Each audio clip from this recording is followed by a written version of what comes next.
హల్లెలూయా! దేవునికి స్తోత్రం. దేవుడైన యేసుప్రభు వారు ఈరోజు మనకు పరిశుద్ధ గ్రంథం నుంచి ఇస్తున్న వాగ్దానము తిమోతికి అపోస్తలుడైన పౌలు రాసిన రెండవ పత్రిక 2వ అధ్యాయం 21వ వచనం.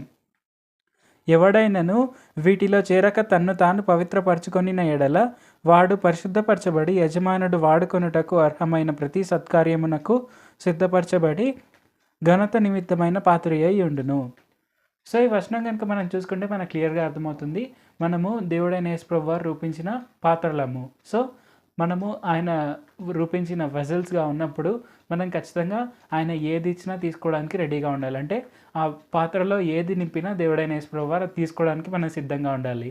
సైమల్టేనియస్లీ మనము ఆయన పాత్రగా ఉన్నప్పుడు పాపాన్ని మనలోనికి రానియకూడదు. మనం పాపానికి దూరంగా ఉండాలి. సో మనం పాపానికి దూరంగా ఉన్నప్పుడు ఆయన చేత కృపావరాలను కృపా ఫలాలను పొందుకుంటూ సత్కార్యములు చేస్తూ ఈ భూమిపైన ఆయన సువార్తను అనేకులకు తెలియపరుస్తూ ఘనంగా వాడబడే పాత్రగా ఈ భూమిపైన మనం జీవించవచ్చు. సో మనం గుర్తుపెట్టుకోవాల్సింది ఏంటంటే మనం పాపాలకు దూరంగా ఉండాలి, నీతిమంతుల వల్లే జీవించాలి. ఎందుకంటే దేవుడైన యేసుప్రభు వారే మనల్ని నీతిమంతులుగా పిలిచారు, మనం పాపులం కాదు. సో ఇది గుర్తుపెట్టుకొని మనం నీతిమంతులుగా జీవిస్తూ పాపానికి దూరంగా ఉంటూ అండ్ మనము ఆయన వచ్చే కృపావరాలను కృపా ఫలాలను పొందుకుంటూ ఆయన ఇచ్చే ఏదైనా కానీ అది మనం తీసుకోవడానికి సిద్ధంగా ఉంటూ ఆయన రూపొందించిన పాత్రగా మనము సంతోషంగా ఆనందంగా జీవిస్తూ ఆయన యొక్క సువార్తను అనేకులకు తెలియపరుస్తూ ఈ భూమిపైన ఆయన గొప్ప సాక్ష్యంగా జీవిస్తూ ముందుకు సాగుదాం. ప్రార్థించుకుందాం.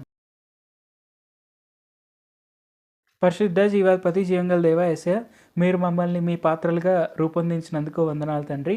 ఇది మేము గుర్తించి తప్పక మీ సువార్తను అనేకులకు తెలియపరుస్తూ మీ యొక్క గొప్ప పాత్రగా మేము ఈ భూమిపైన జీవిస్తూ అనేకులకు సాక్షిగా అనేకులకు మాదిరికరంగా ఈ భూమిపైన మేము జీవించేందుకు సాయం చేయండి. మీ యొక్క గొప్ప గొప్ప కృపావరాలను కృపా ఫలాలను పొందుకుంటూ మేము నింపబడేందుకు సాయం చేయండి. పాపాలను మా జోలికి రానివ్వకుండా మేము దూరంగా ఉండుటకు సాయం చేయండి. యేసయ్య, మీ సువార్తను అనేకులకు తెలియపరుస్తూ మీ నామం పేరిట గొప్ప గొప్ప కార్యాలు చేసే సామర్థ్యాన్ని మాలో నింపండి. మీకు ఘనమైన పాత్రగా ఈ భూమిపైన జీవించేందుకు, మీకు సాక్షిగా జీవించేందుకు సాయం చేయండి. యేసు నామంలో అడుగుచున్నాం తండ్రి. ఆమేన్. Thank you Jesus. దేవుడు మిమ్మల్ని ఆశీర్వదించును గాక.